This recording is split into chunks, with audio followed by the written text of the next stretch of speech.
Assalamualaikum sahabat malam senyap, karena diam adalah awal kengerian. Izinkan saya untuk membawakan cerita yang berjudul Hotel yang muncul hanya saat hujan. Sebelum kita masuk ke ceritanya, ditekan tombol like-nya terlebih dahulu dan jangan lupa subscribe channel ini serta nyalakan juga lonceng notifikasinya agar tidak ketinggalan cerita seru lainnya. Dan tulis nama kota kalian di kolom komentar, agar kami tahu sampai sejauh mana cerita ini didengar. Mari sama-sama kita masuk ke dalam ceritanya.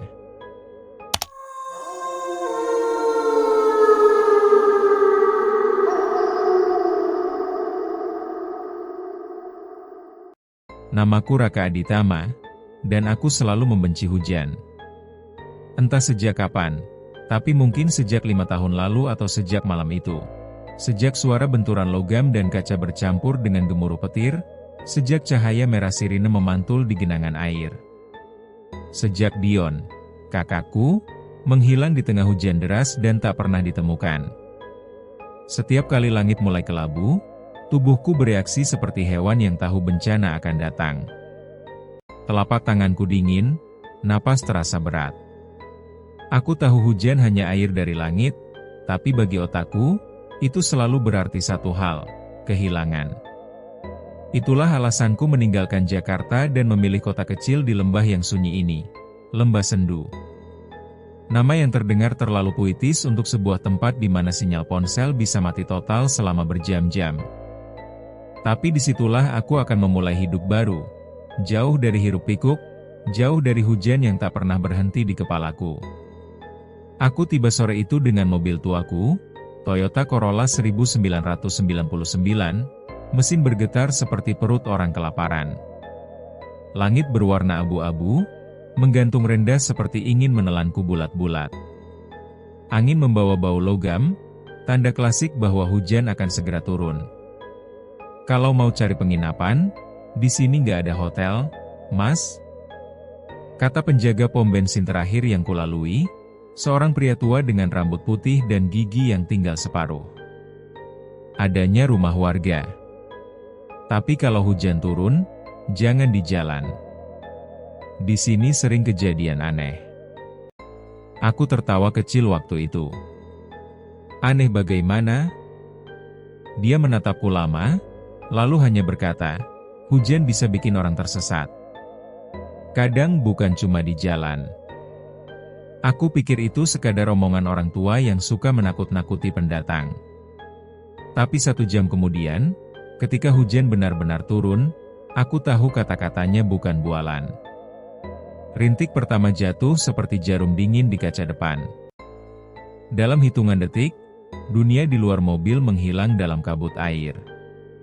Wiper mobilku bergerak lambat, berdecit tiap kali menyapu sisa hujan.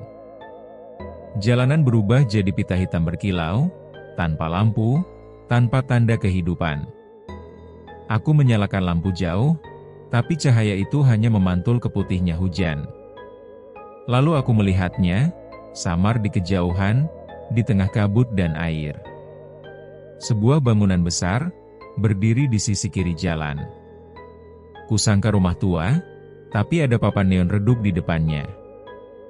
Hotel de Luva. Huruf-hurufnya memancarkan cahaya biru lembut, setengah padam. Di bawahnya ada kalimat kecil. Tempat berlindung dari waktu. Aku tidak pernah mendengar nama itu, padahal aku sudah menelusuri peta daerah ini beberapa kali sebelum pindah. Tapi di tengah badai seperti itu, aku tak punya pilihan lain. Aku memarkir mobil di depan gerbang besi berkarat dan berlari menembus hujan. Udara dingin menggigit kulit, dan genangan air sudah menutupi mata kaki. Saat kutarik pintu kayu berat itu, lonceng kecil di atasnya berdenting. Suaranya jernih seperti dari dunia lain. Bagian dalam hotel terasa hangat, tapi aneh. Tidak ada suara generator atau dengungan lampu. Hanya suara hujan di atap, lembut tapi konstan, seperti detak jantung yang besar. Dindingnya berlapis kayu gelap, dan aroma kayu tua bercampur sesuatu seperti lilin atau dupa. Di sisi kanan ada meja resepsionis tua, dengan buku tamu tebal yang warnanya kecoklatan oleh usia. Di belakang meja itu, berdiri seorang pria tua. Jas hitamnya tampak rapi meski lembab, dan rambutnya disisir ke belakang tanpa satu helai pun keluar dari garis. Matanya hitam pekat, dalam, seperti kolam yang tak memantulkan cahaya.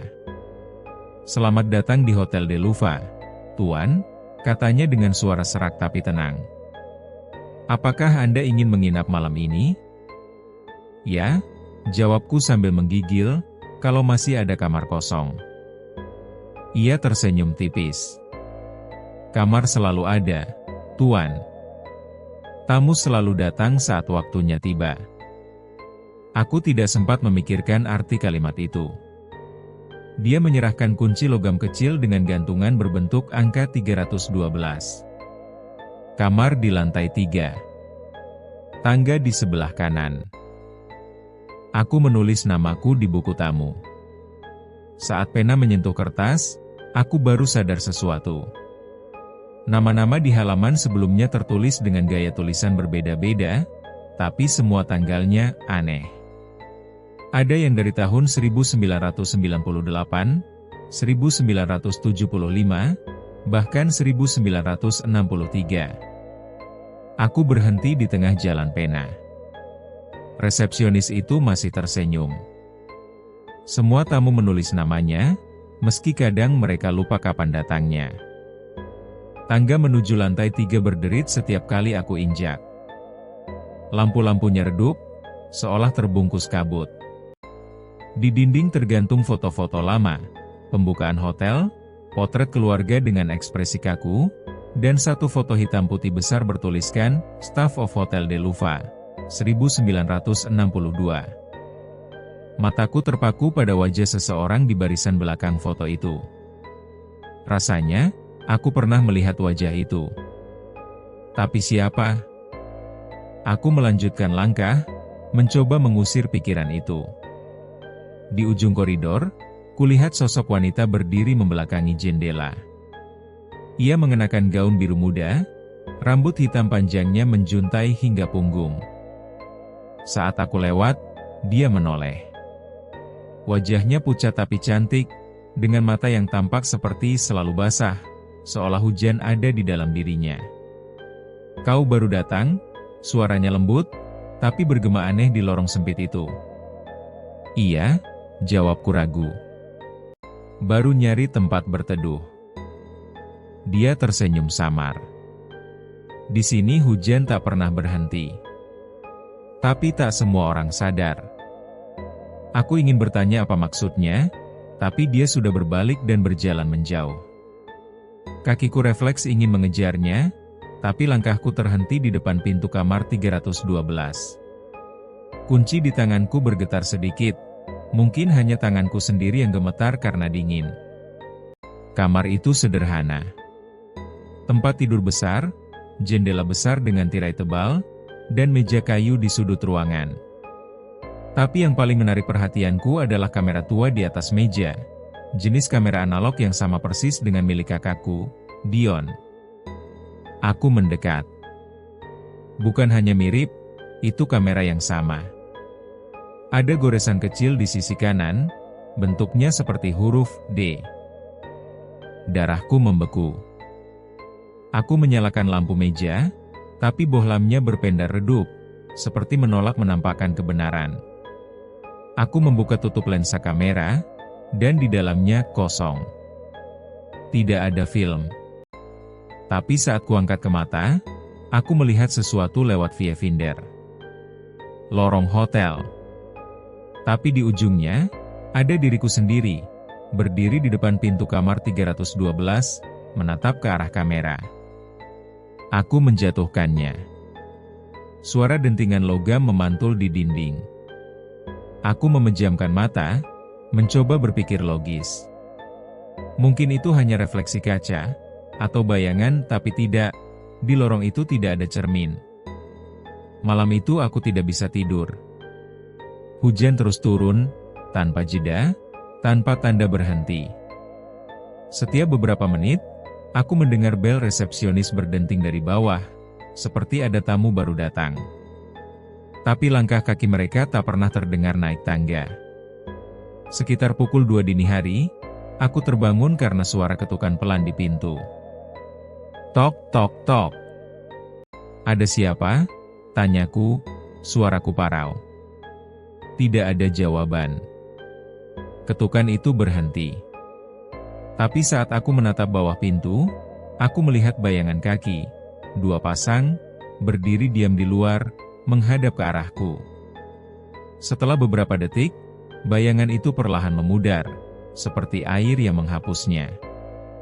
Pagi datang dengan cahaya pucat. Anehnya, hujan masih turun, tapi tidak ada suara sama sekali dari luar.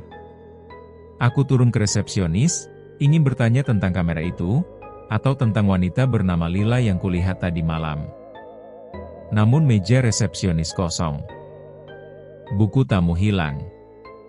Dan yang lebih aneh lagi, tidak ada siapapun di hotel itu. Semua pintu kamar terbuka, tapi kosong.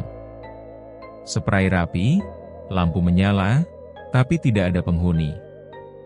Aku berlari keluar. Gerbang besi masih di sana, tapi papan neon biru itu padam.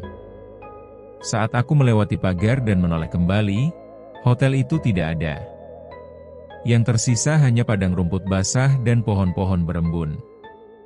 Mobilku terparkir di tanah yang datar, seolah tidak pernah ada bangunan di situ sama sekali. Aku berdiri di sana cukup lama, mencoba bernapas, mencoba meyakinkan diriku bahwa aku tidak gila. Tapi di tanganku, masih kugenggam kamera tua dengan goresan huruf D. Dan di dalamnya, saat kubuka penutup lensa, kulihat pantulan samar papan nama hotel itu. Hotel De Luva. Dalam cahaya biru yang nyaris padam. Meski di sekelilingku, hujan telah berhenti. Pagi itu dingin. Udara lembah sendu selalu membawa aroma tanah basah, tapi hari itu terasa lebih berat, seperti setiap molekul udara masih menahan sisa hujan semalam. Aku berdiri di padang rumput itu, di tempat yang semalam kukira berdiri sebuah hotel megah. Sekarang, hanya ada tanah berlumut, ilalang, dan jejak ban mobilku sendiri yang terhapus setengah oleh embun. Aku tidak tahu berapa lama berdiri di sana. Jam di pergelangan tanganku sudah mati, berhenti tepat pukul 2.17, waktu yang sama ketika aku mendengar ketukan di pintu kamar tadi malam. Kamera tua itu masih kugenggam. Beratnya membuat telapak tanganku berkeringat meski udara begitu dingin. Aku menatapnya lama, berharap bisa menemukan penjelasan logis. Tapi goresan huruf D di sisi kanan kamera itu terlalu nyata untuk diabaikan. Itu memang kamera kakakku, Dion. Tapi bagaimana bisa? Aku menatap sekitar. Jalanan sunyi. Tidak ada tanda-tanda bangunan, tidak ada bekas fondasi, tidak ada reruntuhan. Hanya suara burung dan desir lembut angin. Dunia tampak terlalu normal, dan justru itu yang membuatnya menakutkan. Aku memutuskan untuk kembali ke mobil dan berkendara menuju pusat kota. Lembah sendu tidak besar, hanya sekitar 5.000 penduduk. Rumah-rumah berdiri berjauhan, dengan kebun teh di sisi bukit dan jalanan yang seperti belum selesai diaspal. Sekitar setengah jam kemudian, aku melihat warung kopi kecil di pinggir jalan. Atap sengnya memantulkan sinar matahari yang baru muncul. Di depannya duduk seorang pria tua berjaket wol abu-abu, menatap secangkir kopi tanpa asap. Aku berhenti dan menghampirinya. Pria itu menoleh perlahan. "Selamat pagi, Pak," sapaku. "Maaf, boleh saya tanya sesuatu?" Dia tidak langsung menjawab. Matanya redup tapi tajam, seperti orang yang sudah terlalu lama melihat hal-hal aneh dan tidak lagi terkejut karenanya. "Apa yang ingin kau cari, Nak?" Suaranya berat, parau tapi tenang. "Hotel," jawabku cepat. "Namanya Hotel De Luva. Semalam saya..." Belum selesai aku bicara, pria itu mengangkat tangannya. "Hus." Dia menatapku lama, lalu menghela napas. Kau sudah melihatnya? Aku membeku. Melihat apa? Hotel itu, katanya pelan. Deluva. Aku tidak menjawab. Tapi tatapannya seperti sudah tahu jawabannya. Namanya Pak Surya. Dia pemilik warung itu, katanya sudah tinggal di Lembah Sendu sejak sebelum jalan aspal pertama dibangun. Kami duduk berdua di bangku kayu di depan warungnya. Aku memesan kopi hitam, tapi rasa kopi itu terasa pahit di lidah, seperti air yang menolak menenangkan. Pak Surya menatap langit, lalu berkata tanpa melihatku. Dulu, di lembah itu memang pernah ada hotel. Besar, indah, katanya dibangun tahun 60-an. Namanya Deluva, dari nama pemiliknya, Raden Deluva. Tapi hotel itu terbakar habis sekitar 50 tahun lalu. Tidak ada yang selamat. Aku merinding. Tapi, Pak, saya baru semalam saya menginap di sana. Ada resepsionisnya, dan seorang tamu perempuan. Perempuan bergaun biru, potongnya cepat. Aku menatapnya kaget. Iya. Bapak tahu dia? Pak Surya menggeleng pelan. Dia sudah lama menunggu seseorang, Nak. Mungkin kau. Aku tercekat. Kata-katanya bergema lama di kepala. Mungkin kau. Hotel itu muncul hanya saat hujan turun di malam tertentu. Lanjutnya. Tidak semua orang bisa melihatnya. Dan yang pernah masuk biasanya tak pernah bisa benar-benar pergi. Aku tertawa kecil, berusaha menutupi rasa gugup. Kedengarannya seperti cerita hantu, Pak. Pak Surya tersenyum tipis. Kau boleh anggap begitu. Tapi hati-hati. Hujan di sini bukan cuma air. Kadang, ia membuka pintu yang seharusnya tertutup. Setelah itu, aku kembali ke rumah sewaanku di pinggir kota. Rumah kecil 2 kamar, dengan jendela besar menghadap Bukit Teh. Aku duduk di meja kerja, menatap kamera tua yang kini tergeletak di atas meja. Aku menyalakan laptop dan mulai menulis catatan kejadian semalam, kebiasaan lama seorang jurnalis. Tapi setiap kali jariku menekan tombol, pikiranku kembali ke lorong-lorong hotel itu, suara hujan di atapnya, dan wajah perempuan itu, Lila. Ada sesuatu di matanya yang membuatku sulit melupakan. Bukan sekadar cantik atau misterius, tapi seperti tatapan seseorang yang menahan sesuatu yang terlalu berat untuk diucapkan. Saat matahari mulai turun, aku merasa aneh. Rumahku jadi lebih dingin, meski hujan belum turun. Dan dari jendela, aku bisa melihat kabut mulai turun dari bukit, pelan tapi pasti, menyelimuti jalanan. Aku mengambil kamera tua itu, tanpa sadar menekan tombol rana. Klik. Tidak ada film, tentu saja. Tapi suara itu terdengar terlalu nyata, terlalu segar. Aku menatap jendela. Sekilas, di antara kabut, aku melihat siluet bangunan besar. Hanya sesaat, tapi cukup untuk membuat jantungku berhenti berdetak. Hotel Deluva. Aku menutup tirai, tapi bayangan itu masih terpatri di belakang mataku. Malamnya aku mimpi. Aku berdiri di lobi hotel, basah kuyup, memegang kamera yang sama. Resepsionis tua itu berdiri di balik meja, menatapku dengan senyum tipis yang sama. Selamat datang kembali, Tuan Raka, katanya. Nomor kamar Anda masih sama. 312. Aku ingin lari, tapi kaki tidak bisa bergerak. Bel resepsionis berdenting, kering, kering, dan dari tangga, Lila turun perlahan. Gaunnya meneteskan air, tapi lantai di bawahnya tetap kering. Dia menatapku dengan mata sendu dan berbisik. Jangan datang saat hujan berikutnya, Raka. Karena kali ini, Kau tak akan pulang. Aku terbangun dengan napas terengah. Jam menunjukkan pukul 3.12. Nomor kamarku di hotel itu. Di meja, kamera tua itu terbuka. Padahal aku yakin sudah menutup lensa sebelum tidur. Dan di sampingnya, ada selembar kertas, basah di pinggirnya, bertuliskan tulisan tangan yang tak kukenal. Kami menunggumu.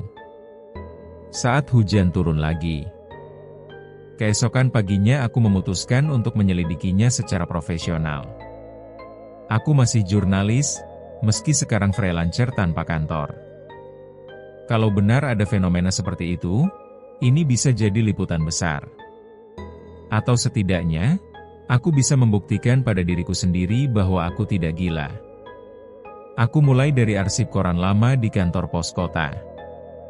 Di sana ada mesin pemindai dan beberapa rak penuh dokumen kuno. Setelah beberapa jam mencari, aku menemukannya. Kebakaran besar Hotel de Luva, 7 November 1963. Diduga akibat korsleting listrik. 23 orang tewas, termasuk pemilik hotel, R. de Luva. Tapi di bawah artikel itu, ada catatan tulisan tangan di Marin. Bangunan tak pernah ditemukan reruntuhannya. Area terbakar berubah jadi padang kosong. Sama seperti tempat yang kulihat pagi kemarin. Aku terus menelusuri arsip hingga sore, tapi anehnya, setelah tahun 1963, tak ada lagi berita tentang lokasi itu. Seolah semua orang sepakat untuk berhenti membicarakannya. Saat aku meninggalkan gedung arsip, langit sudah gelap lagi.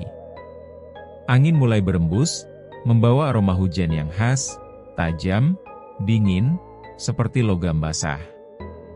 Di trotoar seberang, aku melihat Pak Surya berdiri, memegang payung hitam. Padahal aku yakin tadi pagi dia bilang tidak pernah keluar dari warungnya. Dia menatapku lama, lalu berkata pelan, "Hujan akan turun malam ini, Nak.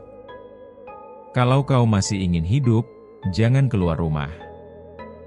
Aku menelan ludah. Kalau saya tidak bisa menghindar, dia menghela napas, menatap langit. Maka jangan menatapnya terlalu lama. Kadang yang menatap balik, bukan hujan. Aku menutup jendela rumah rapat-rapat malam itu. Tapi rasa dingin merayap dari dinding seperti kabut. Kamera tua itu kini kuletakkan di laci, tapi aku tetap bisa mendengar suara klik halus setiap beberapa menit, seperti ada yang memotret di dalam kegelapan. Aku mencoba tidur, tapi suara itu terus datang. Klik, klik, klik. Sampai akhirnya aku tak tahan. Aku menyalakan lampu meja dan membuka laci. Kamera itu memang di sana. Tapi sekarang, ada gulungan film di dalamnya. Tanganku gemetar. Aku tahu aku tidak memasangnya. Kuhampiri meja kerja dan menyalakan laptop.